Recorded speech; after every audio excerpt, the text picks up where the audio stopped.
नहीं जो पीछे से वार करते हैं। बुज़दिल हम नहीं जो पीछे से वार करते हैं।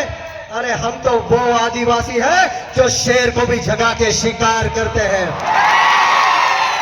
મને આમંત્રણ આપ્યું, બે શબ્દ બોલવાની તક આપી, આગતા સ્વાગતા કરી આદિવાસી સમાજના તમામ લોકોને હું કહેવા માંગુ છું કે વીર માનધાતા કોળી સમાજ સંગઠનના ગુજરાત પ્રદેશના યુવા અધ્યક્ષ તરીકે હું આપ સૌને ખાતરી આપું છું કે જ્યાં સુધી આપણા ચૈતરભાઈ વસાવાને જેલમાંથી બહાર નહીં કાઢે ત્યાં સુધી કોળી સમાજ પણ આદિવાસી સમાજની સાથે આ સરકારને મોરે મોરો દઈ દેશે। આપ સૌનો ખૂબ ખૂબ આભાર। जय हिंद, जय भारत, जय